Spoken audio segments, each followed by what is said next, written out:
2, Sample Mondu! Sample Mondu! Sample Mondu! Sample Mondu! That was the chant I heard all this pay-per-view, and I loved it. Every year, there needs to be a pay-per-view in France. Every year. Better late than never, my friend. Thank you to everybody for being so patient with us while we get the Clash in Paris review out. It may be a little obsolete. We got WrestlePalooza this Saturday. We have All Out this Saturday. But thank you for clicking on the video anyway, for listening to two dorks talk about pro wrestling. I am in parts unknown because I moved. I no longer live in my mother's basement. Say hi to the Ultimate Warrior while you're there. Oh, I'll say hi to Kane. I'll say hi to everybody that's down here chilling with me. And Papa Shango. Hey, Papa Shango, don't touch my chips. Those are my chips. Anywho, but yes, as I continue to get things set up over here, I don't know what my setup is going to be, but I will make things work. We're chilling here, but that did not stop me from keeping up to date with everything pro wrestling. I have my little man cave set up. I am ready for a very stressful weekend that is All Out and WrestlePalooza. More on that later, because God forbid wrestling fans get to have fun and enjoy the product. No, now we have to be stressed out and pick when we're going to watch these shows or pick one over the other. And then on top of that, WWE thought it would be so fucking great to end their deal with Peacock early and switch over to this ESPN shit, which I hate so much. I am all set up. I got the bundle with Hulu and Disney Plus. Might as well save $1 because I watch those two streaming platforms as well. It's annoying as shit, but you know what? I'm throwing my hands up right now, and I'm just saying, what can you do? WWE doesn't care. We can scream and shout and let it all out all we want. They're not going to do a damn thing because they're a bunch of greedy sons of bitches. They're a bunch of they're a bunch of sellouts that charge extortion level prices to attend their events. All we can do at this point, my friend, is wait for the boat to crash, because it's going to, and I'm going to sit back and I'm going to enjoy it with a glass of lemonade in my hand with shades on as the ship burns down. Where's Baron Corbin when you need him to say burn the ships? The only thing I'll say on that matter, because I'm still not happy about what WWE announced a couple days ago, I'll be attending Survivor Series in San Diego, but after that, I don't know how many more of these shows I can attend. I really don't. It's a load of crock. It's a load of shit. I sit here and I listen to my favorite content creators talk about it. And yes, there's nothing we can do, but it still frustrates me to no end, because you look at WWE nowadays and you see not only are they pulling back on their house show schedule, the prices are astronomically just unreasonable. And I can sit here and say some of my greatest wrestling memories of a child are attending Monday Night Raw, attending SmackDown, attending house shows, attending pay-per-views. And I weep and I feel so bad for this generation that's not going to be able to experience that, where A, their parents or their guardians are going to have to pay an arm and a leg for them to attend these shows, or B, they're just straight up not going to be able to attend that. And I can't believe I'm saying this. The greatest thing I've heard come out of Vince McMahon's mouth was, I like to keep the shows affordable for the families. If I could keep that one piece of Vince McMahon around, I would, because it is disgusting what the WWE is doing right now. I feel bad for this generation of wrestling fans. And, it's heartbreaking to see what is going on in pro wrestling in general. I can sit here and confidently say both companies are not setting the world on fire. In AEW, the two biggest baby faces, my two favorite wrestlers in Swerve Strickland and Will Ospreay, are on the shelf. So there's not really much to tout about with AEW. And with WWE, it just feels soulless. It feels like they're going through the motions every week. And Tony, one of the cons, Nick Khan, and whatever the fuck his name is that runs TKO, and Triple H. Ari Emanuel. Or what's that other dickbag's name that works for TKO? Dwayne Johnson?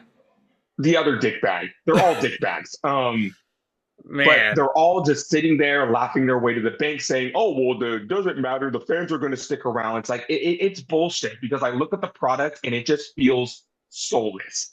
I swear to God, my friend, if I see Jey Uso versus Braun Breaker one more time, I'm going to snap someone's neck.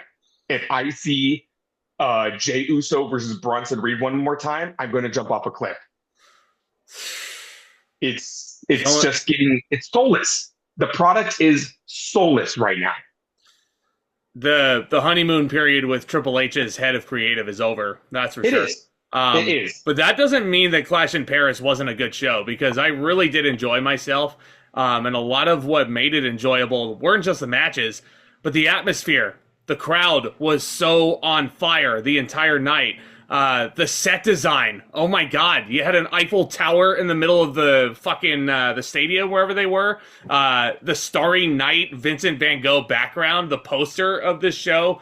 The aesthetic was beautiful. I loved it. You know, and anybody who's been to Paris will tell you how beautiful it is. So I think they captured that wonderfully. The presentation of the show was excellent. I loved them bringing a custom set to the show. It was great. And yes. You can't take away that I still love these international PLEs for the fans, because they are bringing the energy to the show.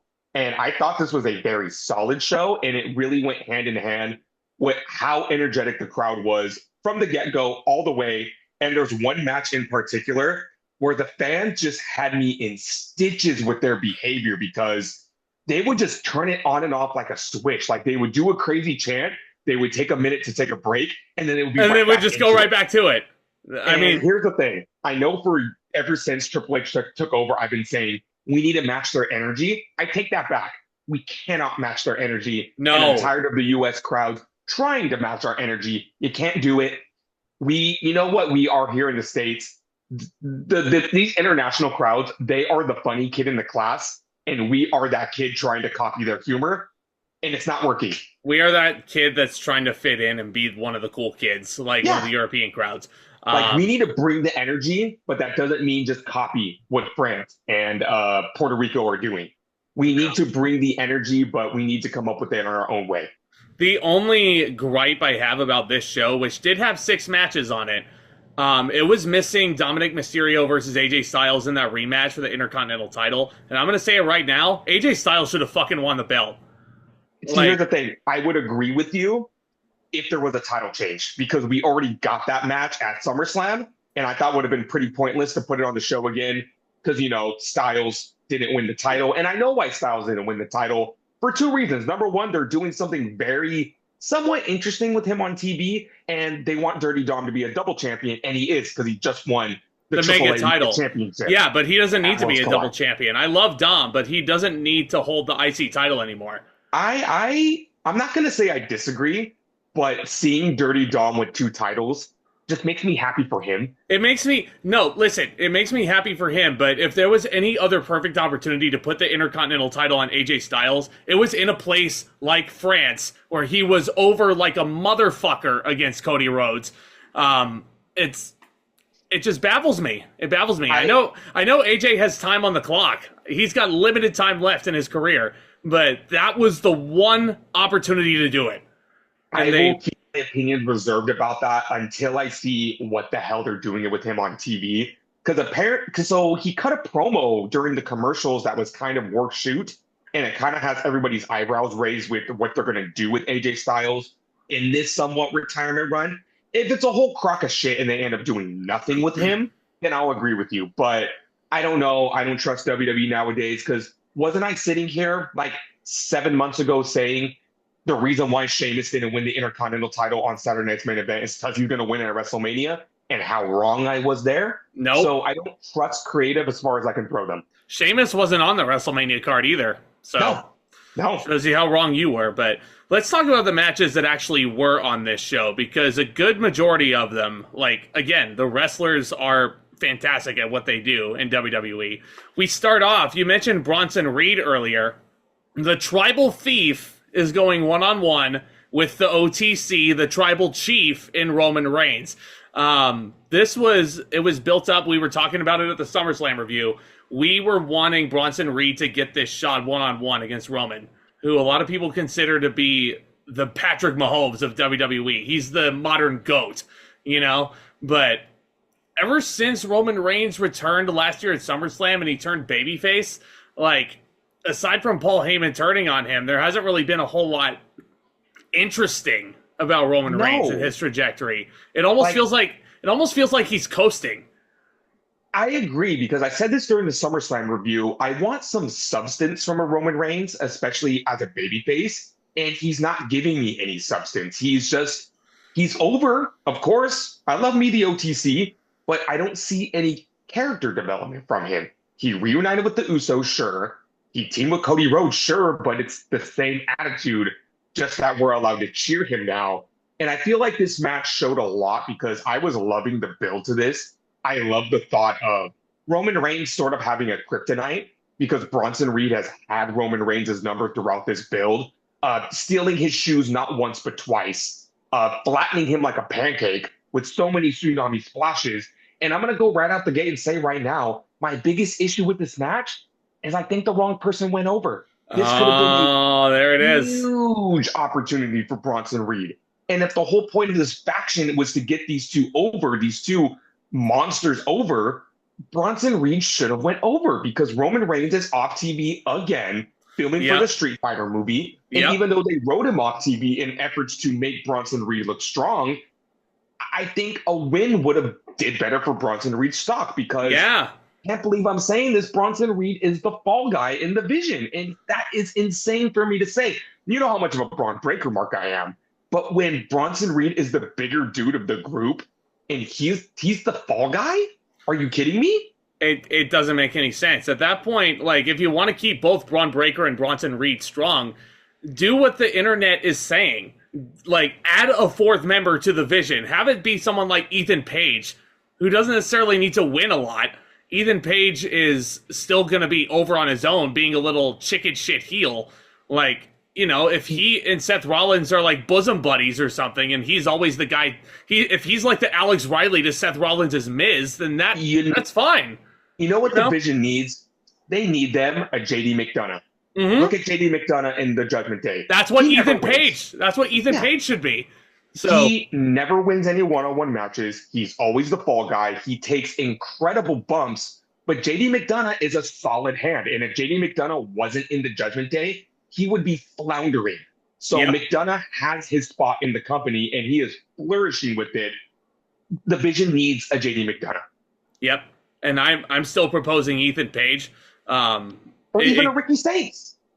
No, not Ricky Saints. I think he has a little bit too high of a ceiling in WWE for it to be Ricky Saints. Like, if it was Ethan Page, I mean, he's someone I feel like who could be putting over people on route to them going up against Seth Rollins, you know? So Ricky Saints, I feel like, is going to be too high commodity of a babyface for this company down the line, that I don't really see him taking too many pinfall losses once he gets called up. But to your point, Roman Reigns is kicking out of everything that Bronson Reed is throwing at him, including a World's Strongest Slam, and I'm sure Mark Henry was very pissed off watching this match somewhere. The fans, as I alluded to at the fucking beginning of this review, the fans constantly are chanting the Simplement Deux chant, which is an inside joke for French wrestling fans, I guess, because the French play-by-play guy says Simplement Deux all the time. So, I can only, and I'm going to sound like such a dumbass for not looking this up before this review, but I can only assume it means 1, 2, kick out at 2. It means 1, 2, simply a 2. Only 2. Oh, okay. Only 2. I like it. I like it. No, I don't like it. I love it. It is awesome. Could you imagine us chanting it in English? It just wouldn't work. Only a 2. Only no, it doesn't work. And my favorite part about this French crowd is no matter what, there was like 100 pinfall attempts on this show every single time without fail. And it's a long show too. It's a really long show. So at least they kept consistent with that chant. Roman Reigns starts making his comeback. He hits him with Superman punches. 1, 2, 3, one after the other. Bronson Reed with a suicide dive to the outside. Very impressive that Bronson Reed at 350 pounds or something like that can hit a suicide dive like that. I hope he's at least impressed Sabrina Carpenter if she's watching this show, because I know he'd be very happy with being able to impress her. I just had this thought of, imagine Bronson Reed on his way to the ring with his headphones on, and he is just bumping that new album. I'm sure he is blasting We Almost Broke Up Again last night. I would love that. Well, want to meet Bronson Reed just to talk to him about Sabrina Carpenter. all while he's sipping on his go-go juice, right? Yes. Yeah, Yes. for sure. Absolutely. So, Reigns making the other thing is this match got 22 minutes. Reigns' comeback felt very quick, and it almost felt like they were rushing to get to the finish because Reigns hits one spear on the big Aussie kaiju, and he gets the 3 count. Again, it just feels like Roman Reigns is coasting at this point. It feels like it would have been a lot more productive to have Bronson Reed actually get the pinfall. I agree, because I understood what they were doing with the aftermath of this. I do think maybe it was a little too soon, because if there was one thing they're doing great with Roman Reigns and his babyface run, is having him be on the chase, whether it be for the Ula Fala, whether it be for his shoes, whether it be to get his hands on Paul Heyman. You know what this reminds me of? Brock Lesnar in 2002. Yes. When Brock Lesnar's goals, I remember Lesnar going down his checklist when he came back. Goal number 1, win the Royal Rumble. Goal number 2, F5 Paul Heyman. Goal number 3, win back the WWE Championship. Yes. And seeing Lesnar on that chase made him endearing. And I think that's the only thing that makes Roman Reigns endearing as a babyface, is seeing him chase the revenge. Now imagine that story, because I agree with everything you're saying, but imagine that story, but there's no end goal in sight. Like, Roman Reigns should be hell-bent on getting the WWE title back. Like, the Tribal Chief character, that was what elevated him to the tippy top of the business, and arguably is a Mount Rushmore on the WWE side of things. He should want that championship back at all costs. But he has shown zero interest in getting that title back since he's returned. Not one mention. I mean, not a mention here and there, but no really clear-cut goal other than wanting to win the Royal Rumble. Has Roman Reigns wanted his championship back? The championship he held for 1,000+ days. I mean, Brock Lesnar was champion for what, 2-3 months? And he was hell-bent on getting that championship back when Paul Heyman screwed him out of it at Survivor Series. That's right. 02. Now, I did enjoy, I will admit, I'm a little guilty of enjoying the instant gratification we got with this. Because after the match, Roman Reigns reclaims the Shula Fala. He gets his shoes back. And then Paul Heyman tries to, the Shula Fala is great. God damn it. And that's again, I feel like it's another strength of WWE since Vince McMahon left. They've been so much more comfortable about creating humor, especially through puns. Puns in the form of finisher names, and in this case, the Shula Fala, some random shit Michael Cole says on commentary. WWE fancies themselves a good dad joke, so I'm okay with that. I still laugh at LA Knight calling it the Oofalafa. I still laugh at that shit. The falafel. The falafel pocket. So Paul Heyman tries to, and this is another reason why Bronson Reed should have won this match. The Tribal Thief was such a cool gimmick. He can't call himself that anymore because Reigns got the damn shoes back. He did. So Paul Heyman tries to sneak up on Roman Reigns and hit him with the chair, I think. And Roman Reigns immediately turns around, catches him. Paul Heyman tries to acknowledge his Tribal Chief. Reigns puts Paul Heyman in the guillotine lock. I was expecting Braun Breaker to come out at this point, but nope. Paul Heyman goes to sleep. Roman Reigns celebrates with the French crowd. He starts autographing the shoes and throwing them into the crowd. Then Braun Breaker hits. He spears Roman Reigns through the announce table. I think he spears him a couple more times. And then Bronson Reed hits him with 3 tsunami splashes. And this is where it gets interesting. Main event Jey Uso hits the ring. Jey Uso's in the main event. He takes a tsunami splash. And I do like that whole scene of destruction that the Vision just took out Jey Uso and Roman Reigns. But Bronson Reed lost. Yep. What's the point? If you were going to write Roman Reigns off television anyway, give Bronson Reed the big win. Wait for Roman Reigns to come back around Survivor Series time. Then Roman Reigns can get his win back. Put some stock in the Auszilla. And just have him wear Roman Reigns' shoes for a few months before Roman comes back, while he's off filming Street Fighter or whatever it is. Roman Reigns was the undisputed Universal Champion for 1,000+ days. Yep.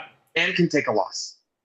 He said he's in that upper echelon of the John Cenas, of the Randy Ortons, where he can take a loss, he will be fine. I promise the OTC will be fine. He will be just fine. He won't be curtain jerking NXT anytime soon or ever again. Yeah. Like, it's okay if he takes a loss. I'm gonna give this match 3.5 stars, exactly to your point. Like, it was a solid wrestled match. Wrong person went over, and I will give this match at least bonus points for making Bronson Reed look at least somewhat strong in defeat. Uh, anybody, I said this at SummerSlam, anybody who thinks this is a burial of Bronson Reed, you do not know what a burial is. So, No, I think but Bronson Reed will be A-okay, but I agree with you. Should have won this match. it's not doing him any favors though. It's crazy how just stagnant he is right now because WWE has this awful booking philosophy of, like I said, like with the repetitive main events. Oh, Jey Uso versus Bronson Reed. Jey Uso's over, so we don't want him to take a pin. But Bronson Reed, we don't want him taking too many pins. There's two things you do here. Number one, book something different. Or number two, accept the fact that in pro wrestling, there needs to be a winner and there needs to be a loser. Yep. One day. CM Punk versus Bronson Reed. LA Knight versus Braun Breaker. You could do so many things in the Raw main event. You really could. And I was reminded of this past Monday on Raw. There are so many match combinations we've ever gotten. Why did it take this long for us to get Penta versus Rusev? It's like everybody's in their places on the card, and we could be over here getting CM Punk versus Penta, CM Punk versus Rusev, Jey Uso versus Rusev, Sheamus versus Bronson Reed. Yeah. There's so many different match combinations we're getting, but they're just sticking to the same shit, and it's getting so fucking frustrating. If you asked me to compare last week's Raw to Raw from 3 weeks ago, couldn't fucking tell you the difference. No. Because when I think of Monday Night Raw, I think of those three guys. Bronson Reed, Braun Breaker, Jey Uso. Nobody else comes to mind. Damn, not even CM Punk or Seth Rollins, who the Raw brand is pretty much revolving around at this point. It's infuriating. The matchups on Raw are infuriating. On SmackDown, I will admit, I know people have been bitching about SmackDown. I think it's a little better on SmackDown, but it's all just irrelevant. Like, I finally have been regularly tuning into SmackDown, and the first thing I thought when I turned it on was, Aleister Black and Damian Priest are still feuding? What the fuck? They haven't gotten a pay-per-view blow-off yet, and I don't know if they will. Because there's only so much room on pay-per-views if you're Triple H booking the show. But anyway, speaking of a match I did not think was going to be on this show, what do we got next? Oh, man, you want to talk about repetitiveness? How many more times can these fools get tag team title shots? I don't know, man. But I will say, after listening to the news the past couple of days, I understand why this match happened now, believe it or not. Yep. Joe Gacy and Dexter Lumis of the Wyatt Six are defending the WWE Tag Team titles against the Street Profits, Montez Ford, and Angelo Dawkins. Before we get into this match, apparently this was supposed to be Andrade and Rey Fenix. It was, but Andrade is gone again because he was, for lack of a better term, he was ghosting WWE for the better part of the last few weeks or so. So the creative team had to pivot. Rey Fenix, unfortunately, got the shaft. The Street Profits are the old reliable in the tag team division on the SmackDown side, so they stepped in. Sayonara Andrade. I mean, again, it's like, what did they do with Andrade in the past year and a half? I think this is a case of both sides are in the wrong. On one hand, you're right. Andrade, in these 2 runs in WWE, bro should have been WWE champion at least once. I have said this before, how Andrade is the closest thing we're going to get to a modern-day Eddie Guerrero. I think the only difference is Andrade lacks the ability to connect with the crowd in the way Eddie did. But Andrade's super talented, super fucking over, athleticism that you could never believe. I think he lacked connection with the crowd, and his promos were never the strongest. Like, getting behind Andrade as a babyface is probably the most difficult thing to do. As a heel, he's better, but at the same time, I never will understand why they took Zelina Vega away from him, because she was the perfect mouthpiece for him. But on the other hand, I heard Solomonster say this, and I couldn't help but agree. Andrade seems like the type of talent where he'll never be satisfied. He wants to be top of the card. And I agree. Like, he should be more in the main event scene, but when you're in a company when you have people that are over as Jey Uso. You have megastars like CM Punk, Seth Rollins, Roman Reigns, Cody Rhodes. But it's that other talent that deserves that top spot. Andrade was like main event or nothing. And I'm sorry, I don't agree with his philosophy. Fantastic talent, should be used better. But saying him in the main event or nothing, like, I'm sorry, I don't think I would ever see Andrade at the level of Eddie was when he was WWE champion. It's like the Stone Cold Steve Austin mindset, though. If you don't want to be the world champion, if you don't want to be in the main event, you shouldn't fucking work here. You know? So, I'm not saying that Andrade was outright being like, okay, I can only accept this rule, but yeah. But they should have done more with him. At least one shot at the WWE title, even if they had no intentions on putting it on him. But yeah, it's going to sound weird for me to say I agree and disagree with both sides. WWE should have did more with him, but I don't think Andrade should have been expecting so much. Yeah. Poor Ray Fenix. Poor Ray Fenix just can't keep a tag team partner, can he? I will say, yeah, poor Ray Fenix, but I think they made it up to him by giving him that excellent United States Championship match this past Friday against the new U.S. champion and newest SmackDown member, Sami Zayn. Excellent match. If I were to say there were matches of the week, Zayn and Fenix, they get the nod. Well, the match that Zayn had with John Cena, his first U.S. Open challenge, where he asked for Cena's blessing 10 years after Sami Zayn answered Cena's Open challenge and basically dislocated his shoulder on the way to the ring. Or his rotator cuff by being too excited. Yeah. It's almost like makes me think of an NFL player who tore his ACL celebrating a sack. That's unfortunate. Which is very sad. I can't remember the guy's name, but okay. Let me tell you the truth though. It did not matter who the challengers were. The Wyatt Six were no doubt winning this match. And it should come as no surprise. The Wyatt Six have a haunted house experience at Universal Studios for Halloween Horror Nights. WWE are going to push these guys like motherfuckers through the fall.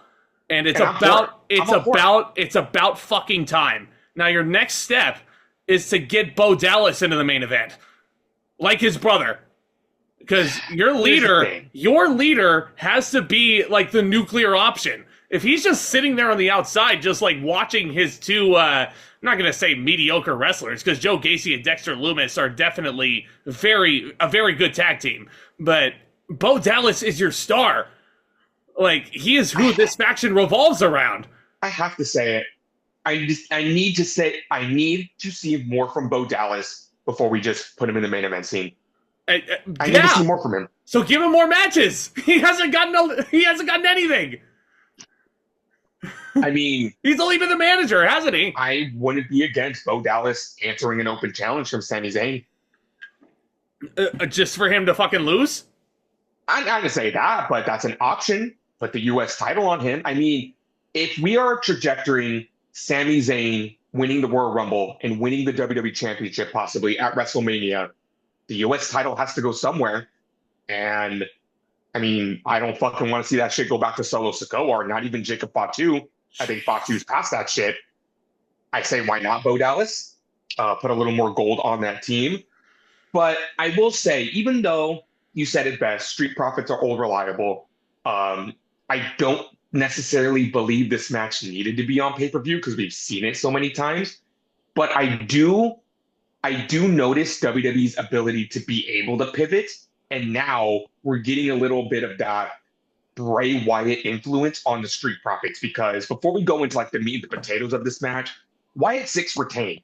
And now Montez Ford and Angelo Dawkins, they're getting increasingly frustrated. They've been a tag team for over 6 years. It seems like they've hit their ceiling. Now they're starting to see a little dissension. They're starting to get frustrated with their direction. And Bo Dallas is kind of being the master manipulator, telling the Profits, like, we see you guys rips at the seams, kind of like being that Palpatine, like, give in to the hatred, give in to the evil side. And Bo Dallas is kind of being, you know, that one to throw gasoline on the fire. Or Uncle Howdy. Yeah, like, I like where they're going with this. I hope something comes of this. the SmackDown tag team division is stacked, but I'm kind of getting a little tired of seeing the same teams.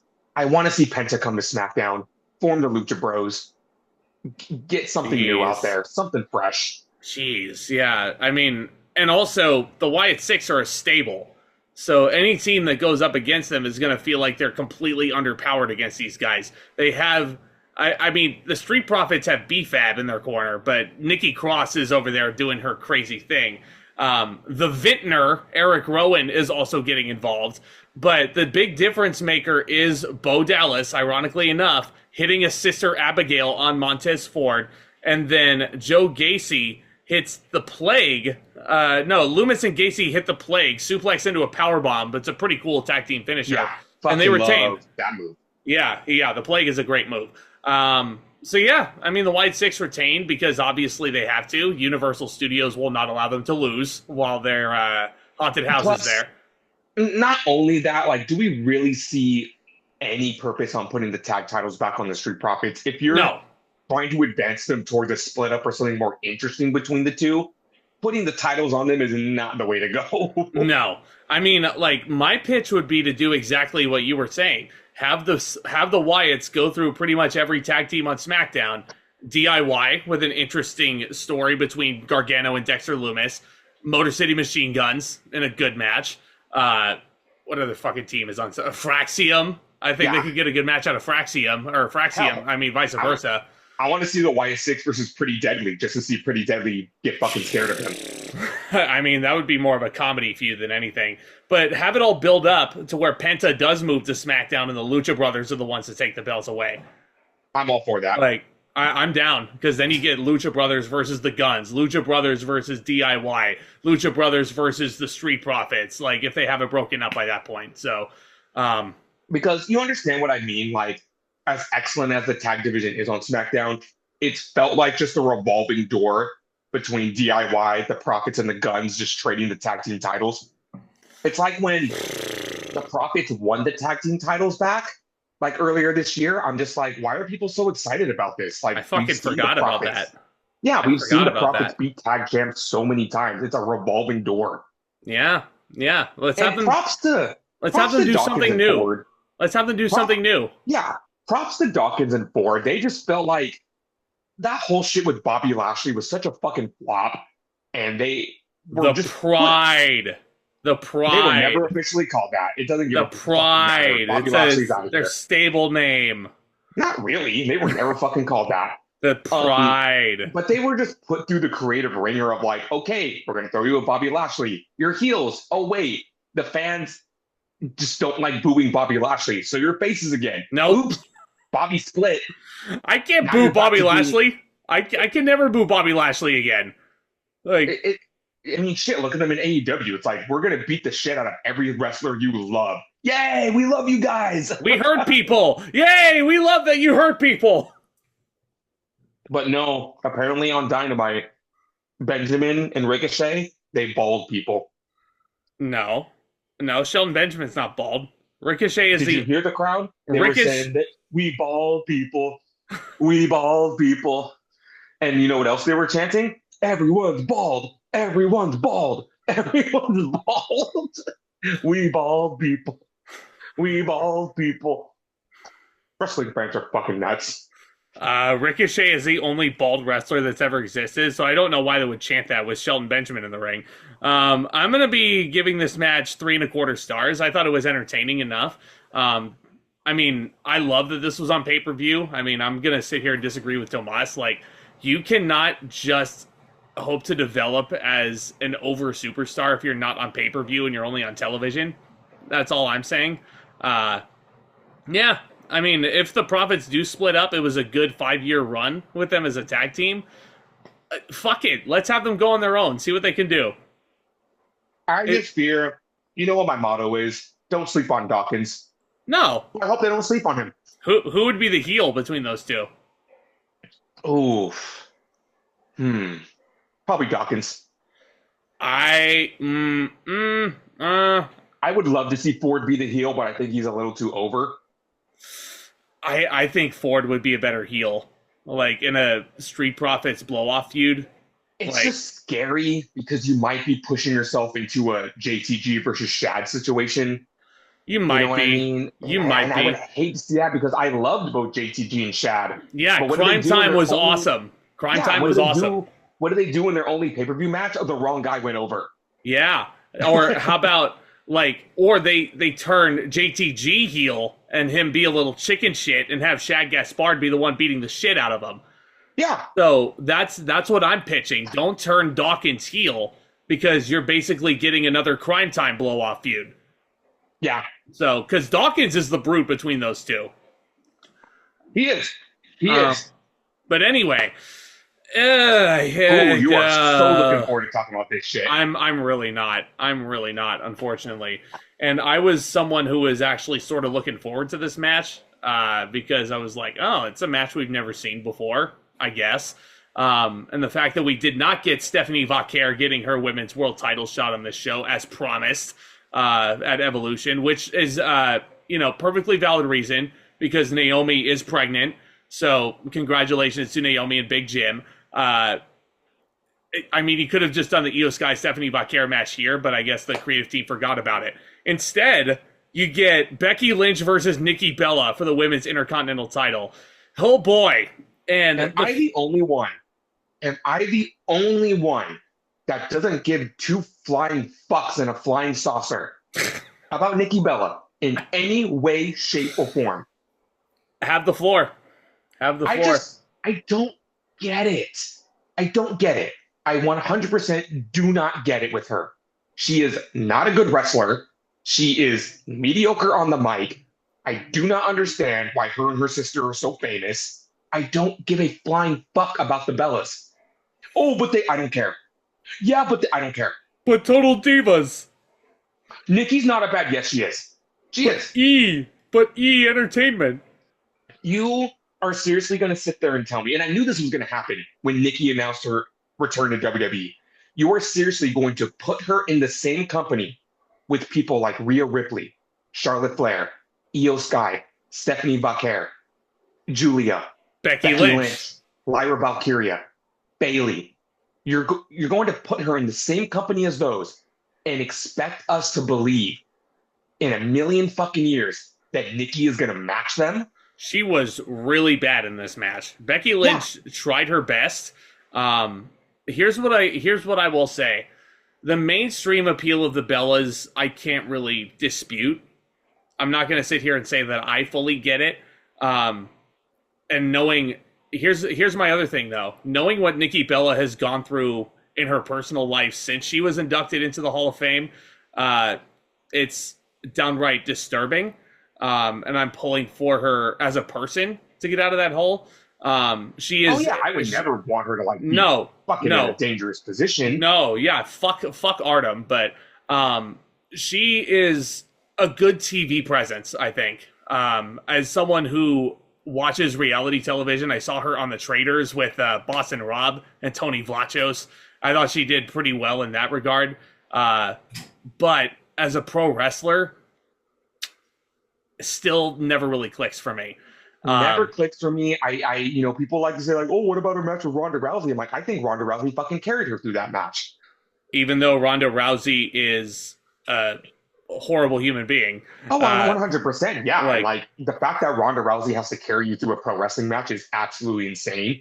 And I don't see Nikki matching up with anybody on this fucking roster. No. And now that we have a return of a certain other nostalgia, I don't want to call her nostalgia, a certain other person from our childhood, who's going to get drowned into the background because nobody cares. We will talk about that at the end, I'm sure. But it's just crazy, just to put her in the ring with these talents, and never in a million fucking years are you going to convince me it's okay for Nikki Bella to beat Stephanie Vaquer, for Nikki Bella to defeat Rhea Ripley, for Nikki Bella to defeat Io Sky. Yeah, thank you. If and you're going to put fucking Io Sky on TV and tell Nikki, you were an inspiration. Shut the fuck up. Io Sky can fly circles around Nikki Bella. No, and for Wade Barrett to sit there and say, oh, she dominated the Divas division.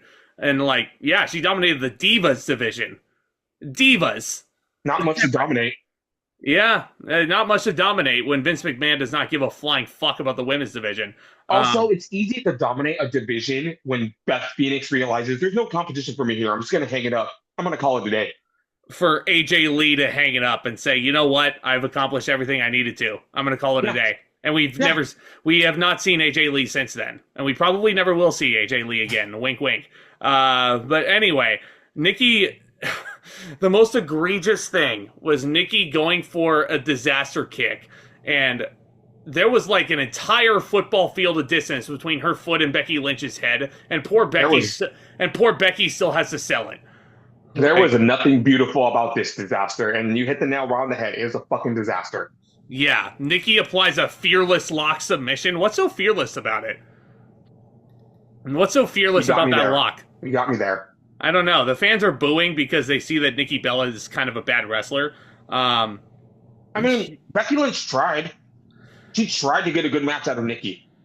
Yeah, but when Becky Lynch can't even get a good match out of you, it's, you know, I don't want to say you're a lost cause as a pro wrestler, but anyway, Nikki Bella applies a weak-looking disarmor, and Becky Lynch counters into a backslide for a pinfall. The fact that it took Becky Lynch an inside cradle to retain the title, like, that probably was the most offensive thing about the match to me. It's not even the botched disaster kick. Becky Lynch didn't even beat Nikki Bella decisively. Which should have been the case. Also, let me ask you something. Who's Nikki's brother-in-law? John Laurinaitis? No, Daniel Bryan. Yeah. Sorry. I was thinking shit, I was thinking about her mother. I'm sorry. I got it mixed up. You can't hit up your brother-in-law and be like, hey, you have a school. Can you teach me how to wrestle? Let's work. Let's work. Yeah, let's work. Why not? I know I'm in the minority, and I don't know why I am, but I always thought Brie was the better wrestler. Gee, I wonder why. Yeah, because her husband's one of the best to ever do it. Duh. So I could sit here and say, this is ironic. The comparison is ironic.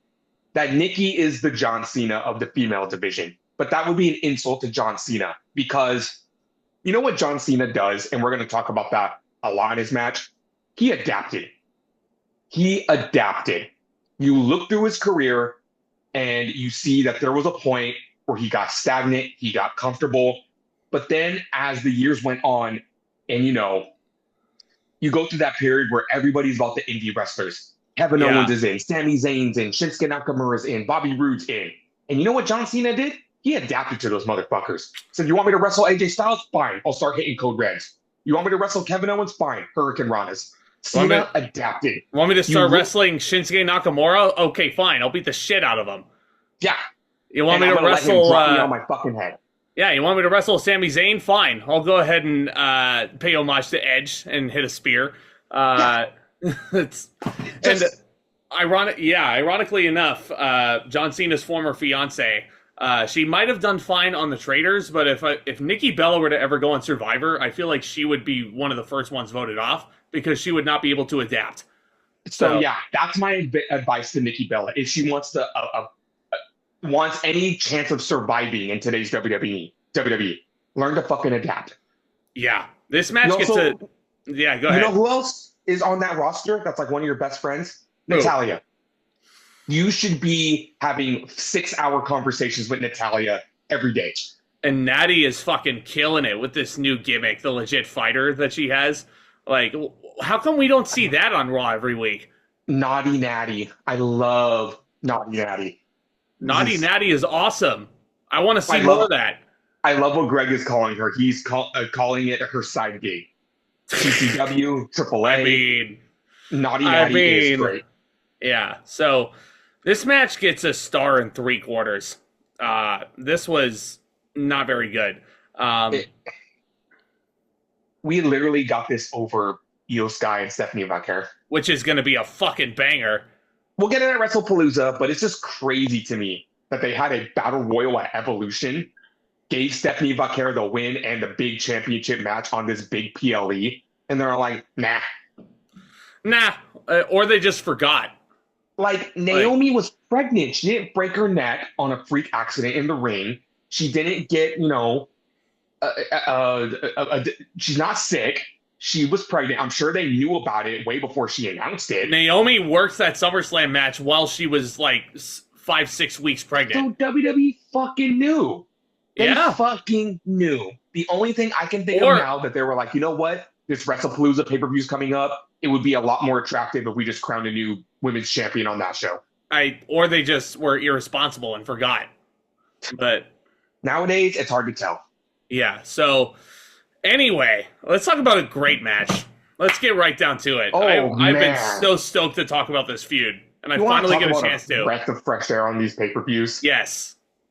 This is the first time we are talking about this man since he returned to the WWE the night after WrestleMania. The Redeemer is back. Rejoice, everybody. It is Rusev Day once again. Every day is Rusev Day. Can you believe that the Clash in Paris was the same day as Rusev Day? Did you know that today is Rusev Day? WrestlePalooza is Rusev Day. Yeah. AEW All Out is on Rusev Day. Rejoice, everybody. The Redeemer Rusev, he's here, and he is ready for an all-out... You like meat? You like meat? Yes. How about a good old-fashioned Donnybrook match against the Celtic Warrior Sheamus? These two have been tearing it up on Monday Night Raw the past few months. They sure have. They have traded wins. They have brawled outside the ring. They've brawled to the back. You cannot keep these guys away from each other. This is how you do a blow-off to a personal grudge match. And I've actually, for those of you curious, the definition of Donnybrook per Oxford Dictionary, it's a noun, a scene of uproar and disorder, or a heated argument. So Sheamus and Rusev are basically in a good old-fashioned heated argument match, which sounds like a verbal debate.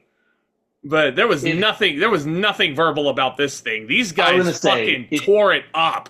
By verbal, you mean they're punching the shit out of each other. They're hitting each other with weapons. They're crashing through tables. They're brawling in the crowd. And yeah, I think they had a pretty verbal debate. The fake picture of Sheamus's grandfather, which is just a picture of 2022 Sheamus photoshopped into a 1700s portrait. I would love it if it was Photoshop, but let's be real, bro. It was AI. No, it is Photoshop. It is Photoshop. Come on. Don't kid yourself. Don't kid yourself. Both of these absolute units of human beings go in there, and they just are beating the ever-loving shit out of each other. Before we continue with the match, since it's the first time we've talked about it, Rusev, I really, really, really hope they're just playing the slow game with him, because he's another one that hasn't really done much since returning. Let me explain his trajectory since he returned. He returned, they waited 2 weeks, and then he wrestled Akira Tozawa. They built up a match with Tozawa for 2 weeks just for it to end. And it was it was a squash. He wrestled Otis. Yeah. He came back, took a week off, wrestled Otis. Then they spent 2 weeks building a match with Tozawa for it to end in 30 seconds. Yeah. Then he went into this feud with Sheamus. That's all Rusev has done since he came back. It's been a long, multi-month feud that's been spanning on Monday Night Raw. And these two guys, a League of Nation implosion for sure. And Wade Barrett on commentary, ironically. Yep. Wade Barrett, I'm sure, had a really tough time picking a favorite in this one. Even though technically a color commentator is usually the more heelish between the two. But ever since Wade Barrett, stepped in to do pay-per-view commentary with Michael Cole, there was nothing really heelish about him. He's actually like a Tom Brady on NFL on Fox. He's actually like a Chris Collinsworth. He actually analyzes this. I think Wade Barrett and Michael Cole are my favorite commentary duo in probably all of wrestling right now. It's way better than Cole and McAfee, that's for sure. Yeah. Cole and McAfee is just annoying at times. Cole and Graves are the most consistent, but I think, you know what? I'm going to go out on a limb and say that Wade Barrett is the best color commentator in pro wrestling right now. Yeah. And shout out to my homeboy from Little Shop of Horrors, Ronaldo, because we were actually watching this match during tech rehearsals, and it was just so much fun to do that. And the fact that Sheamus and Rusev taking the kendo stick, just whipping into each other, there was no holding back. 10 beats of the Bowdrin by Sheamus. I think Rusev also hit 10 beats of the Baldwin. That's Then another. Sheamus grabs Rusev and does 10 beats of the Baldwin with the shillelagh in his hand. Yes. Yeah. The crowd was chanting, "This is awesome," and rightfully It so, was. because it was. Rusev with the game over submission on top of the stack of barrels that was on the outside. You son of a bitch. What are you talking about? What are you talking about? I was just calling out the move. There was a huge white noise slam by Sheamus off the barrels through two tables that are set up on the floor, which cannot have been a fun bump. Yeah, and if memory serves anybody correct, this is the same spot that Sheamus and Pete Dunne did, which you could say is a little repetitive in this. Wasn't that match, a Donnybrook match too? It was. It was a Donnybrook match. Okay. I saw that shit coming from a mile away, but it doesn't change the fact that it was fucking awesome. This is, by the way, this is Sheamus's specialty. How many of these matches has he actually won? He beat Pete Dunne. Did they lose to Imperium when it was? No, they Wrong beat groups? Imperium. I'm pretty sure they beat Imperium. So he's won both. Not the one against Drew. Not the one against No. Drew. That was the first ever good old fashioned Donnybrook match. Okay, what match did he have with Jeff Hardy? They had a bar fight. Oh, okay. That should have been a Donnybrook. What the fuck? Yeah, they should have introduced Donnybrook like during the pandemic. Yeah. Remember when Jeff Hardy threw piss in Sheamus' face? Oh God. Vince McMahon humor. He likes piss. He likes With piss. Jeff Hardy saying the iconic line, "It's better to be pissed off than pissed on." God damn it. Some really, really fantastic near falls throughout this match. Both men are visibly scarred from the kendo stick shots and the shillelagh shots. A phenomenal near fall off of a bro kick by Sheamus. I thought that was it. And that was the other thing about this. On the jaw. And Man. as much as I hate finisher kickouts, this was probably one of the best near fall finisher kickouts I've seen in quite a while from WWE. And Wade Barrett very smartly puts over how picture perfect that bro kick was. That was probably one of my favorite bro kicks in a long time.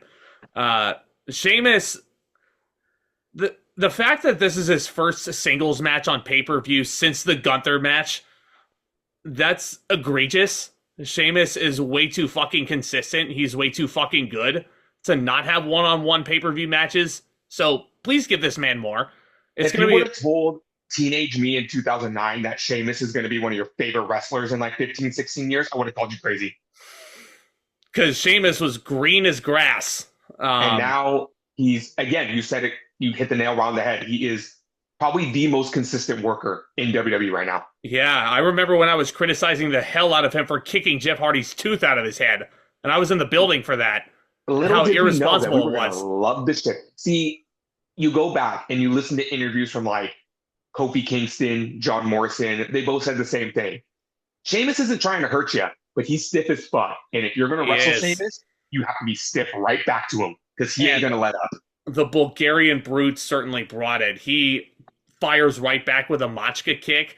Then the previous game over did not work. So he takes the shillelagh that's been being used. He puts the shillelagh across Sheamus's jaw, locks in the game over. He reaches back and leans as far as he fucking can. Sheamus taps to the game over. How many times has Sheamus tapped out in his career? Yes, Sheamus taps out to the accolade, and I think Wade Barrett said on commentary, this is the second time Sheamus has ever tapped out. What was the first time?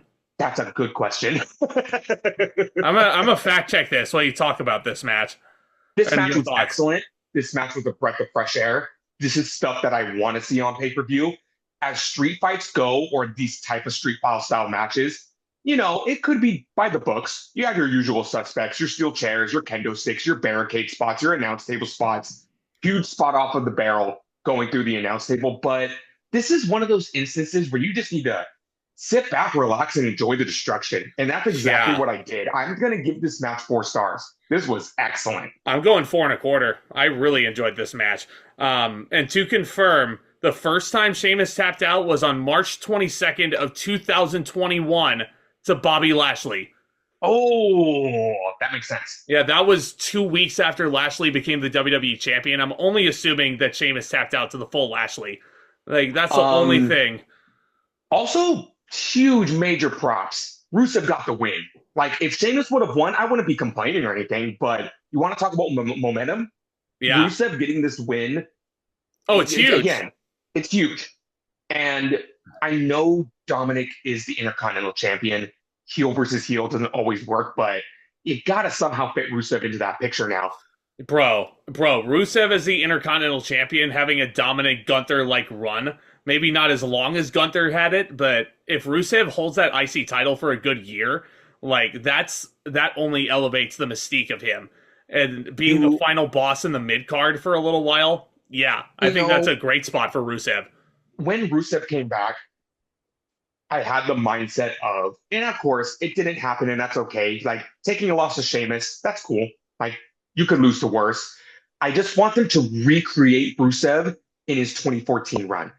He went undefeated for a year. He was the United States champion. Do that again, but even better. You know, maybe looks better. He works better. With the Intercontinental Championship. And maybe don't make references to Vladimir Putin if you want to do that, please. The Russian shit is gone. Yeah. He is a freak now. He's yoked out of his mind. There's no Lana. No. So no, like, I think they are on the right trajectory for Rusev, but I'm very nervous, and would not be surprised if WWE found a way to fuck this up, because they are so good at that. They're so good at fucking things up. Yeah, exactly. But this was violent. This was entertaining. It was chaotic, and I loved every second of it. So, speaking of matches that I loved every second of, I can't believe I'm saying that. Get ready to eat your words. Yep, I'm eating a big bowl of crow right now. This was my match of the night. We have the greatest of all time, the never-seen 17, John Cena, gracing France with his presence one last time as he goes one-on-one with a fucking abortion, Logan Paul. Now, the build to this, John Cena's promo on Logan Paul was every bit of everything I wanted out of this program. This was the classic definition of John Cena's, that was a fine speech, sir. That was a fine speech. I'm going to obliterate you. Yeah. Dating back to 2017, the infamous promo where Roman Reigns forgot his lines, and John Cena says, "It's called a promo, kid. If you want to be the top guy, you're going to have to learn how to do it, so go ahead." I don't think John Cena gets enough credit for how dangerous he is on the mic. Jesus, yeah. And this man could end your career with one promo. Talk to Austin Theory. Yep. I would rather them boo me than have them pipe in crowd noise for my matches because nobody cares. That line, he never fucking lived that down. And where is Austin Theory now? Technically injured, but he has a very comfortable residency on the Netflix commercial break. Yep, A-Town Down Under is no more. A-Town down 6 feet under. How about that? So John Cena has been calling Logan Paul a parasite. He is absolutely right. Because Logan Paul is leeching off of the WWE's popularity being an influencer. And listen, I've joked all I've needed to. The one thing that I've said about Logan Paul that was even remotely close to positive is that he knows how this pro wrestling shit works. Like, he knows how to be a complete bastard on screen. And he is, and he lives that character. He lives the gimmick. And the fact that he actually gets his dream match here with John Cena, it's, good for him. And this was, it was an excellent match. I can't deny it. I really can't. This is probably my favorite Logan Paul match since the Seth Rollins match, if I'm being honest. This match was awesome. I knew this match was going to be good. I didn't think it was going to be this good. And I never would have thought we would have gotten as many callbacks to not just classic John Cena feuds, but like obscure John Cena feuds.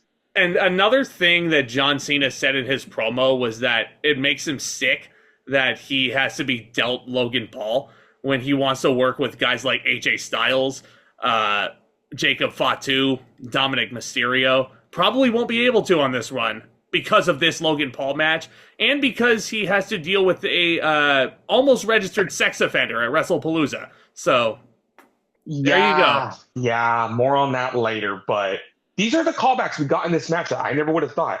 Logan Paul hit a zigzag. If people who don't remember, in 2012, John Cena and Dolph Ziggler feuded over the Money in the Bank briefcase. John Cena hit it end of days. He feuded with Baron Corbin in 2017. After the fact, Baron Corbin gave Cena so many flowers, and I learned so much about Cena and Corbin's relationship that I didn't know. Apparently, to this day, if Corbin needs help with pro wrestling, John Cena is the first person he hits up. And Cena listens to him. He lets Corbin present his ideas. And Cena doesn't sit there and go, well, I'm the greatest of all time, so let me tell you. He goes, no, let me know what you got. That's good. That's great. Now, how about this? Now, how about this? Cena just feels like the greatest mentor you could ever have in wrestling. By the way, Thomas Pestock. Nobody would know Baron who I'm talking Corbin. about. If I said Baron that. Corbin. Okay. And Logan Paul also hit a Cesaro-like European uppercut, which Michael Cole actually did allude to Cesaro. Yeah. Please come back to WWE, Cesaro. You can be a world champion. Do you really trust WWE to do that? Would you rather him be in WWE as a solid mid-carder, or would you rather be in the goddamn motherfucking piece of shit Death Riders? I don't know. I genuinely do not know. Well, the Death Riders are the worst faction of all time, so there's that. Yeah, and speaking of Cesaro, I'd probably call him Cena's great... He's the most underrated rival Cena's had, because they never worked on pay-per-view, they never worked for a title, but those are some of the greatest TV matches I ever saw in that era. Cena and Cesaro tearing it up. Yeah, in the U.S. Open challenges, I think. Yeah. They wrestled on my birthday once, and that's why I'll never forget how good that match was. By the way, John Cena's final match is on my 29th birthday, so there you go. I'm so sorry. It's going to be full circle. It's okay. It's okay, bro. John Cena announced his retirement on my 30th birthday. I know. I know he did. I know he did. We're both very sad because it's getting close. It really is getting close. Logan Paul hits probably the most beautiful buckshot lariat you'll ever see from somebody not named CM Punk. John Cena. Me guess. Eat your heart out, Hangman Page. I mean, I wouldn't necessarily say that because I actually do respect Hangman Adam Page. But Logan Paul does hit the Swanton Bomb, which could also be called a Paul from Grace, unlike his frog splash, right? It really is. It really is. But John Cena hits a fucking style splash. He fucking did. So hard for that. He should have won with that. He should have fucking won with that move. Let me guess. That would have rectified Styles losing to Logan at WrestleMania. And meanwhile, the crowd chant, "Il est vraiment phénoménal." Thank you for bringing that up. Yep. So, other than the fact that this was an excellently wrestled match, my favorite part of the match was the fans crowding with their arms flailing around in the air. John Cena, la, la, la, la, John Cena, la, la, la, John Cena, la, da, da, da, da, da. They would stop for like a minute, and they would all come up again. John Cena, la, da, da, da, da, da. John Cena, la, da, da, da, da, da. I wanted to be in that crowd so badly. I mean, they did the same thing for Finn Balor the next night on Raw when he was in the ring. Finn Balor. Finn Balor. And let me guess, it was awesome when they were like, the phenomenal, the phenomenal. No, you're getting it wrong. Il est vraiment phénoménal. Which translates to, hold on, here, I'll give it to you while you keep talking about the match. This was awesome. I felt like I was going back in time, and I just can't believe 5 months of Cena's run was wasted on that heel run. Just wasted, because now I feel like I'm in a time capsule. I'm being transported back to my childhood. And when I saw the zigzag, I remember where I was when Cena was feuding with Ziggler. When he hit the end of days, I remember where I was when Cena was feuding with Corbin. Of course, I remember where he was when he was feuding with Styles. But all of these I remember sitting in that karaoke bar on my 21st birthday, ignoring all of my friends because John Cena and Cesaro are having a fucking classic on Monday Night Raw. And Cena's hitting code reds. I love this like new and reinvigorated babyface John Cena paying tribute to all of his past rivals, like AJ Styles that he probably won't ever get to wrestle. Hitting a code red on SmackDown against Sami Zayn. He hit an Adam Copeland spear. And Michael Cole was like, "Oh, it's a Roman Reigns spear." I'm like, "No, it's not. Look at how Cena was running his hands to his hair. That was fucking edge. That was edge." At Kevin Owens pop-up powerbomb. He did that in this match too, didn't he? Pop-up powerbomb? Maybe? No. Maybe. He definitely did it against Sami. It makes way more sense to do it against Sami. But he hit something else on SmackDown too that just made me smile. He had a pop-up powerbomb. He had a spear. He did something else too. But it's like, I love that Cena... It's like Cena going like, "I didn't forget about you guys. It sucks that we can't wrestle." Oh, he had an angle slam because they were wrestling at Chicago, the birthplace of Cena's debut, when he slapped Kurt Angle in the face. Man, the ruthless aggression thing. Logan Paul does kick out of an attitude adjustment because it's the least protected finisher of all time. The five knuckle shuffle Logan Paul went for led into the Styles Clash from John Cena with a great near fall there. Cena rolls through after a leaping Logan goes for the Paul from Grace. He catches him. Cena hits another attitude adjustment. 26 minutes, and John Cena, thank fucking God, pins the YouTuber. Sorry to like kind of pivot from this for a second, but I just what I just realized? What would be so cool? What's that? What if John Cena hit a frog splash for Eddie? He wasn't going to hit a frog splash though. He wasn't going to. There's still time. That would choke me up a little if he did that. He could hit one against Brock because Eddie beat Brock with the frog splash and a belt shot.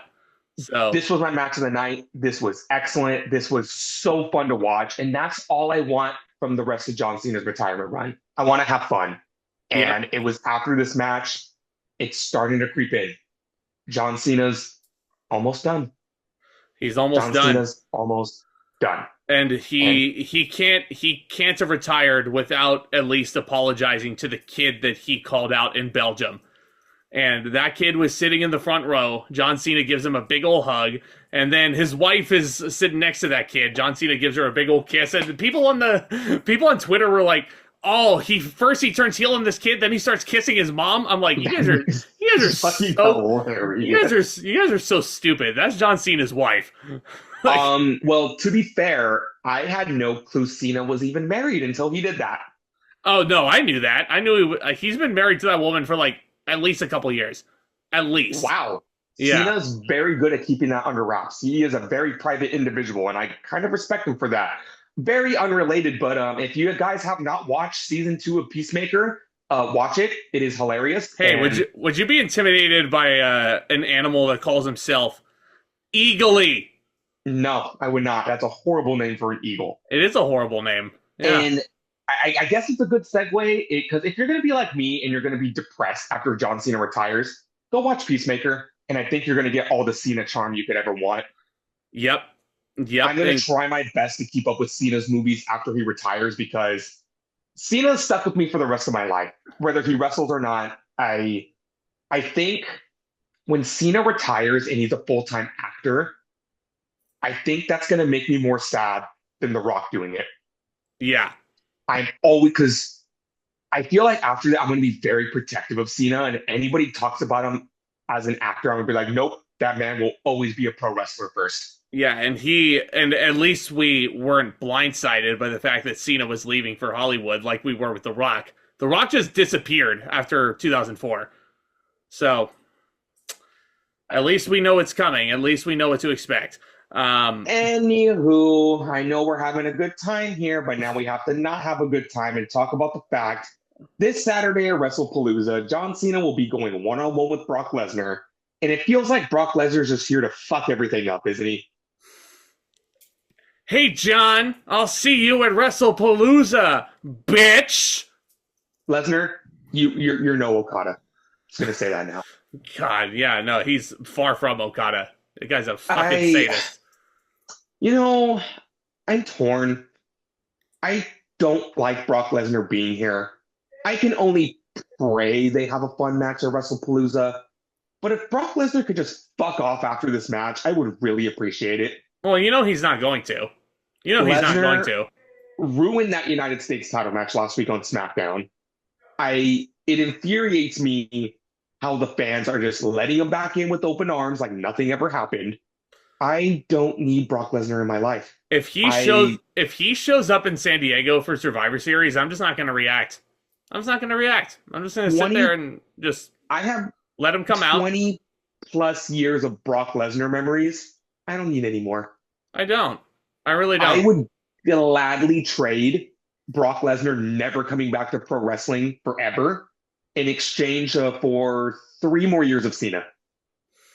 Yes. Of this John Cena. Or yes. Let's trade Brock Lesnar in place of, like, I don't know, fucking Edge coming back to WWE? Let's trade Brock Lesnar for Sting. I would love that. Man, could you imagine John Cena versus Sting? Don't tease me with a good time. Man, we could have had that in 2015. We could have, and then Seth Rollins had to. Never mind. Seth Rollins broke Sting's neck. Yeah, I know.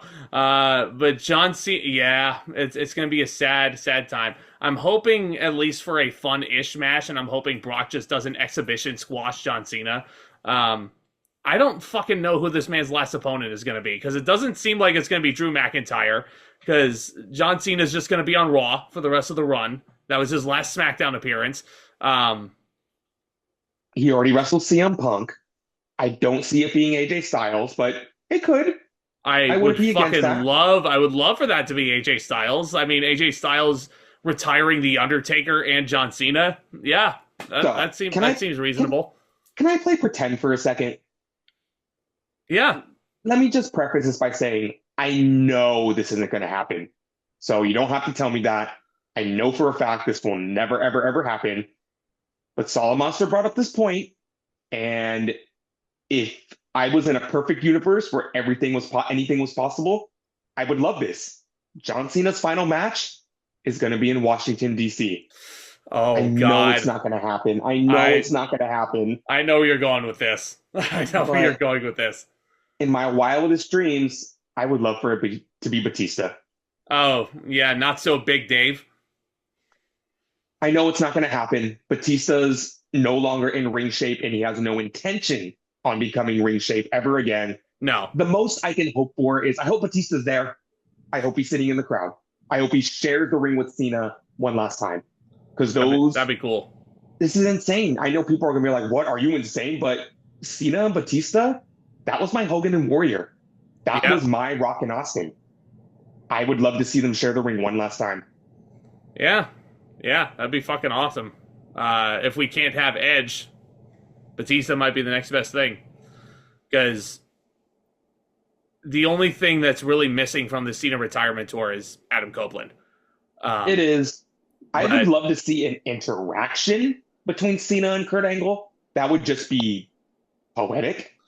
And then John Cena, let me guess, he drinks a big glass of milk and cuts Kurt Angle's spaghetti on the way to the ring. Yes, he does. Yeah, absolutely. I mean, Kurt Angle slaps Cena in the face and says, "That's for 2002, bitch." Yeah, that would be a nice thing to happen, though. That would be a very nice thing that John Cena did for him. But yeah, we just got to enjoy it while we still can. We got a couple more months. Up next, we have main event of the evening. What's up? Hear me out. What's up? Cena's last match and his last opponent. Seth Rollins for the World Heavyweight Championship. I'd be down for that, and Seth Rollins wrestles in all white. And could you imagine just the very thought, like the build, Cena saying, I got number 17 this year. Why not make it number 18? And Cena gets his receipt and breaks Seth's nose. Yeah, that could happen in the match for sure. Of course, obviously. Rollins would win. Rollins would retain. But I couldn't think of a better way of Cena going out than not only on his back, like I'm sure he wants to, but putting over one of his greatest rivals of all time, too. Yeah, and Seth, even though their match at SummerSlam was kind of ruined by Jon Stewart. But I like Jon Stewart, that's redemption. So I forget it. So you forget it. I forget it. Oh, forget it. I forgive it. I'm Debatable. gonna be perfectly honest. I wasn't really going into this main event with a lot of expectations because especially after that 4.5-star match we just got from John Cena and Logan Paul. That was brilliant. Especially considering this was the most foregone conclusion match I've ever seen. Yes. It's a fatal four-way match for the World Heavyweight Championship. Seth Rollins defends against CM Punk, Jey Uso, and LA Knight. Yeah. So after SummerSlam, Rollins, cashed in Money in the Bank on CM Punk, won the World Heavyweight Championship.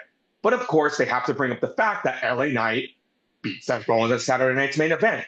Can I just say I hate that trope so much? I don't give a flying fuck if you pinned him. He wasn't champion then. He was not. He was not the champion, so why does that matter? Sorry, they hit the reset button. You can't look into the future and be like, oh, I beat this guy. What if he becomes world champion? I get a title shot. No, sorry, buddy. That's not how this works. But And we should also note that LA Knight was traded to Raw in exchange for Sami Zayn, huh? That's a solid trade. I like that. It's a very even trade. So LA Knight wants a championship match. He gets that championship match on the Raw after SummerSlam. Of course, it's ruined. It goes to a DQ. CM Punk interferes. He wants his revenge and his championship back. And then all of a sudden, WWE just randomly decided to remember that Jey Uso was the last World Heavyweight Champion before Gunta. So I love how Jey, Knight, and Punk, they all have legitimate claims for the title. Sami Zayn goes into Adam Pearce's office and says he wants a shot. Pierce makes this fatal four-way and basically tells Sami Zayn to go fuck himself. And go to SmackDown. Yeah. Man, I want to see Sami Zayn versus Adam Pearce at this point. LA Knight, I want a title shot. Okay. Jey Uso, I want a title shot. Sure. CM Punk, I want a title shot. All right. You Sami got Zayn, it. I want a title shot. Go fuck yourself, man. Yeah. No, you again? You get. Do I get this? Do I get that? You get nothing. You get nothing. Heel Adam Pearce confirmed. Good Lord, man. Again, I want to see Sami Zayn versus Adam Pearce at WrestleMania 42. Book it. I wasn't really expecting a lot of this match, but this was really fun. Yeah. This was super fun. Solid main event four-way. I wouldn't say it was better than the Donnybrook match. Would not say it was better than John Cena versus Logan Paul. But, these four are professionals, so, you get a solid enough match. Jey moves out of the way. And again, I will say, the fact that they were paying attention to details and Jey was going into this thing with busted ribs after the spear from Braun Breaker. Oh, yeah. That's good. Oh, we forgot to bring up a super important match. I mean, a super important point in this match. After the whole beatdown of Jey Uso and Roman Reigns. Oh, yeah, that's right. Banned Breaker and Reed from the arena. Paul Heyman went to the hospital because he got choked out. So, no Heyman, no Breaker, no Reed. Seth Rollins is all by himself. He gets interviewed before the match, and Rollins says he's got it covered. Don't worry about it. And oh boy, did he have it covered. There's always a plan B. If I have to hear the words plan B come out of Seth Rollins again, like, Jesus Christ, come up with something new. If I ever have to hear the Shield get referenced again, I'm going to jump off a cliff. Well, I mean, once Dean Ambrose eventually returns to WWE, you're never going to hear the end of it. Here's the thing. Never going to hear the end of it. That's not going to happen, at least in this decade. Debatable. No. Heavily debatable. Moxley loves bleeding like a stuffed pig on AEW. He loves sticking fucking bamboo sticks in his head. He loves sticking forks in his head. Yeah. He loves having a death match with Darby Allin, like we're going to see this weekend in that coffin match. I remember when Jon Moxley was my favorite wrestler in AEW. See, again, I know why that match is a coffin match, because those guys are literally going to try and kill each other for real. Yeah. And one of them is going to have to leave in a coffin because one of them is going to die. Oh, yeah. Like, Jesus Christ. So, okay. Or as Vince McMahon would say, oh, did you hear that women are going to be in the octagon? Oh, that's barbaric. So someone's going to die. Well, first of all, that's fucking awesome. Yeah, I know. And that's awesome. And I don't know if you remember Owen Hart or not. I mean, I do. I clearly do. He kind of died in your ring. Well, why? You can't withhold my money. Yikes. Why are we just quoting the CM Punk podcast? He's way Speaking past of that. CM Punk, I think CM Punk came very close to winning the World Heavyweight Championship back, but Rollins just won it. They're not going to put the title on Knight. I think the Jey Uso experiment is kind of over at this point if things on Raw are pointing the way they are. Until they turn him heel and have him feud with Cody Rhodes, right? By the way, the Usos are back together. And the minute they did that, I'm like, well, the Jey Uso experiment is officially over. The Usos are back together, and they're going up against the Vision at WrestlePalooza, which should be a pretty good match. Oh, yeah. I mean, the Usos are probably the greatest tag team of this generation. Oh, yeah. Oh, yeah. No question about it. So they're on the tag team Mount Rushmore. The Hardys and Edge and Christian to the Attitude Era, I would probably say today's equivalent would be the Usos and the New Day. Yeah. Yeah. The four guys are just brawling everywhere. LA Knight does a elbow drop through the French announce table because Seth Rollins moved out of the way. LA Knight is seemingly eliminated from the equation. But again, those of you who are saying LA Knight can't wrestle, you guys are awful quiet right now. LA Knight is great. He is great. Yeah. It's just a damn shame. This is I think he hit a ceiling. And that sucks. It does suck. I don't think they're gonna put a world championship on this man. As over as he is. He's maintained his popularity the past couple years. Well, it could also be because you remember how long it took WCW to put the world title on DDP? Yeah. What do I keep saying? LA Knight is our generation's Diamond Dallas Page in a lot of ways. I can only hope at this point. Yeah. So, and as it seems, everyone's taken out of the equation. It looks like CM Punk's going to defeat Seth Rollins, win back the World Heavyweight Championship. After Seth Rollins, he hits the curb stomp on CM Punk and gets a 2 count off of it. He looks right in Punk's face and says, "I hate you and your stupid family and your goofy-ass dog." Basically, yeah, which is pretty fucked up, all things considered. Yeah, it is. And then once Punk is about to hit, he hits 2 GTSs. And as he's about to get the win, a very petite, hooded figure enters the ring and low blows him. And I immediately go, "Oh, it's Becky Lynch." It's the ninja lady from 2001. Remember the one who kept helping Raven? Holy shit, you're right. Yeah, it's the ninja lady. It's Tori under a mask. It's La Luchadora. From 2016 SmackDown. La Luchadora. Don't fucking remind me about that. It's the girl who beat James Ellsworth one-on-one. Yeah, that was pretty awesome, wasn't it? Yeah, that was pretty awesome. But yeah, of course. When I saw that, I go, okay, is everybody happy now? Becky Lynch and Seth Rollins are a team on TV now. You fucking happy now? And Becky's a member of the Vision. Happy now? Yeah. My God. My fucking God. I will say, though, this is the first time we've seen them as a pair on TV. And this version of Becky Lynch as a heel is the best heel iteration of her. And her and Rollins go hand in hand. I loved it. So Becky Lynch helps Seth Rollins retain the World Heavyweight Championship. Oh, yeah. Could you fucking imagine? Could you imagine? Man. Rollins hits the curb stomp. On a chair.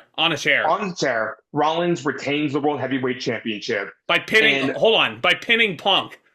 Yeah. Which I was very surprised by. I thought for sure it was either going to be Knight or Uso taking the pin there, but no, the guy who was, I thought, least likely to be the fall guy was. So I'm going to tell everybody this. If you're watching one of these PLEs live, you need to watch after the copyright logo goes away because they'll always show the aftermath of the match. Number one, Becky Lynch takes the World Heavyweight Championship and starts swinging it at crotch level in Punk's face. They leave the ring. They're jaw-jacking. After they leave, Punk rolls out of the ring because in the match, there was a table spot. Punk went through a table, but the table didn't break. And Punk's not upset that he didn't win the world title. He's not upset that Becky Lynch tossed him. He's upset that the table didn't break. So he double foot stomps the table just so it breaks and the crowd pops. CM Punk is so funny when the cameras, quote unquote, go off because he's done that. He arose from the dead like The Undertaker after his match with John Cena.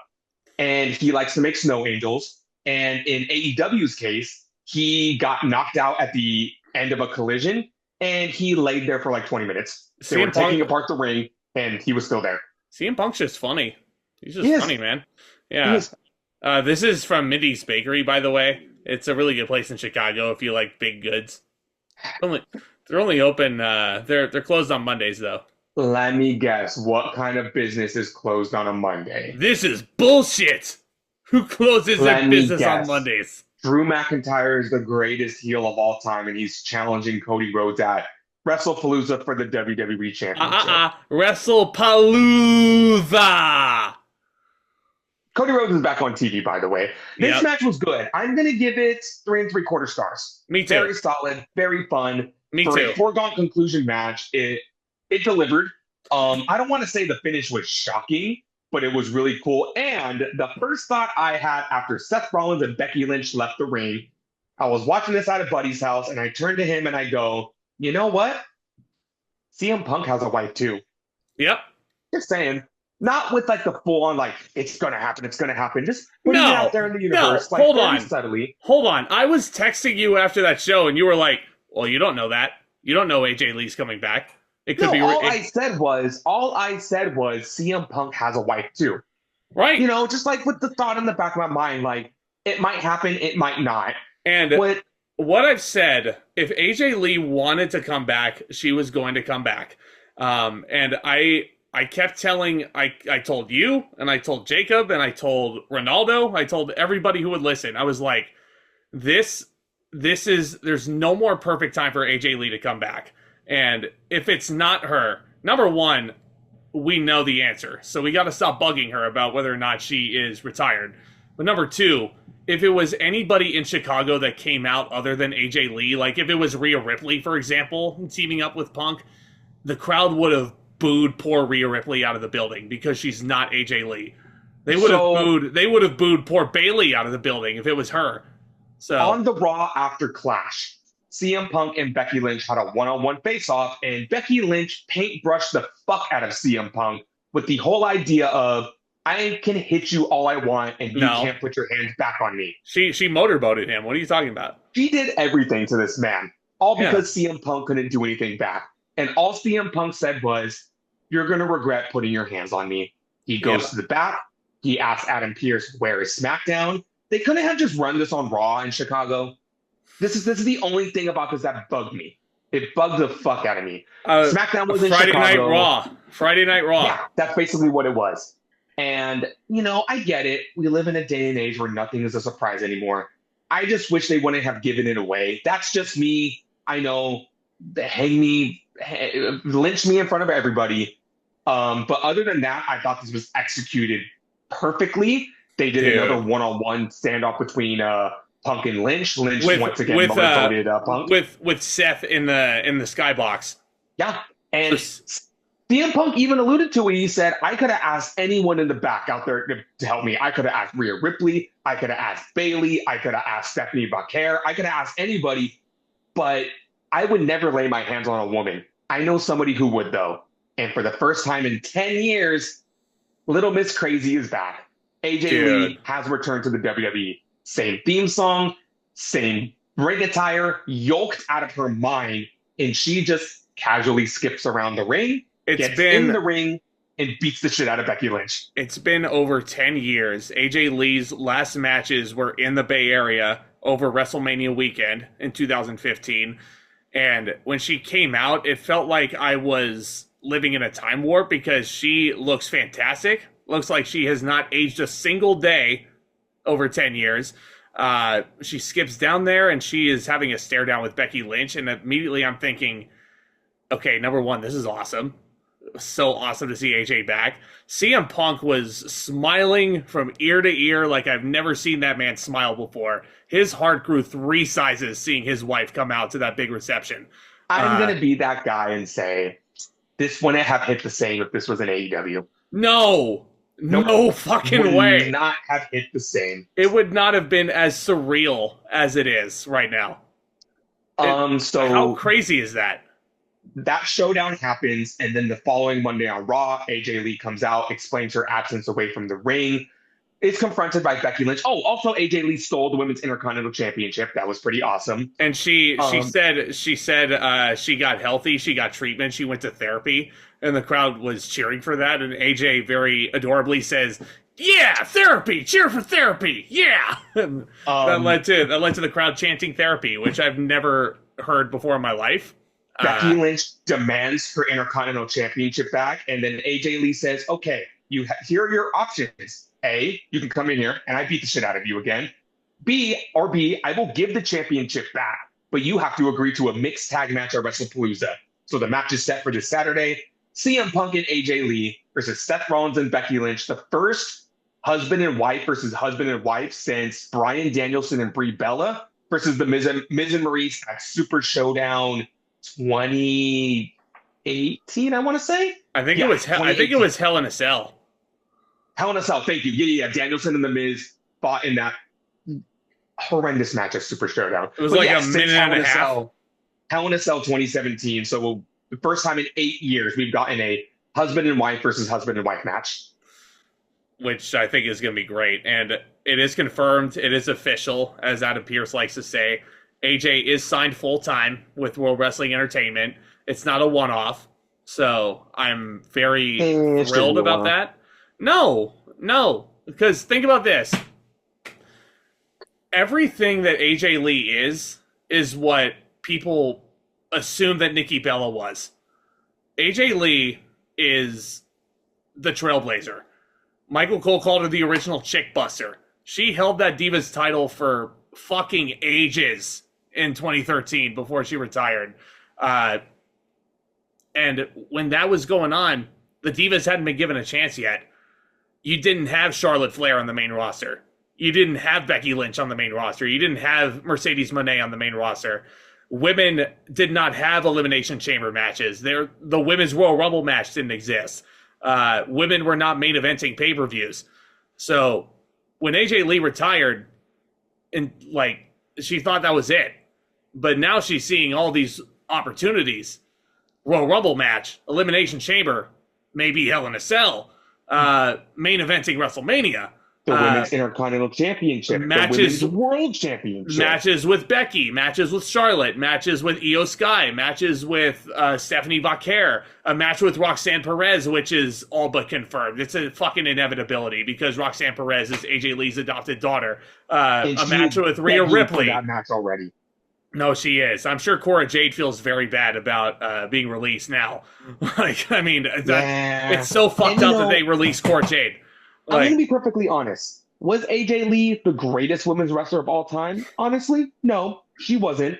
But I have more faith in her ability that she could hang with all these women, unlike Nikki Bella. Yeah. No fucking doubt. A match with her and Rhea Ripley would eat.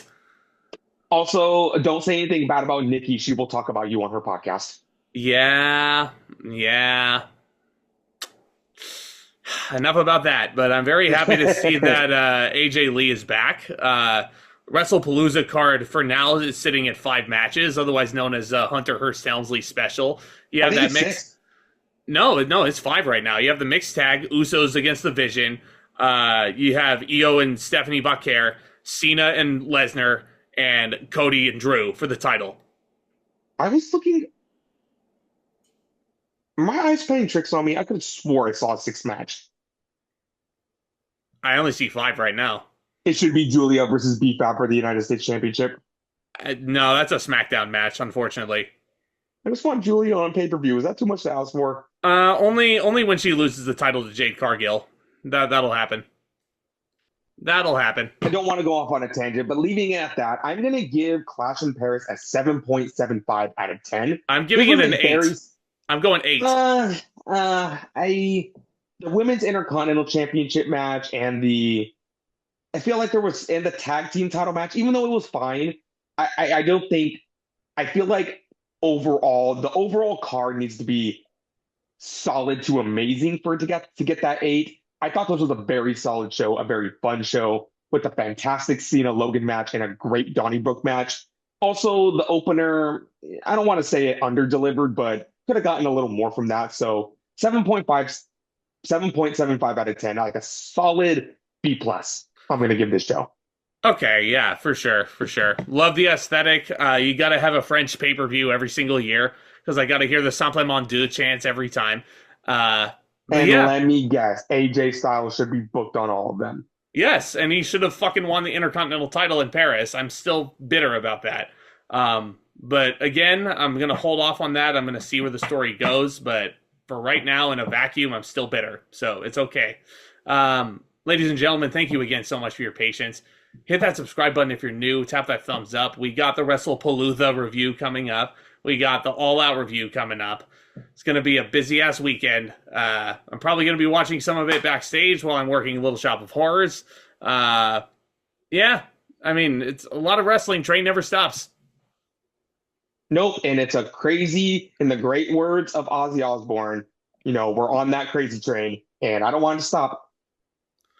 All my love being over the time. I don't know what I'm doing. All I know is I don't want to stop. Judgment Day 2007 coming up in probably about 2029. Jesus Christ! Yeah, I don't think we've forgotten about the retros. We'll get to those again. It's like a leaky faucet. We will slowly drip them out, but eventually that glass will be full. Yeah, eventually. But thank you again so much for your continued support, friends. Commence that back talk. Talk to you guys soon.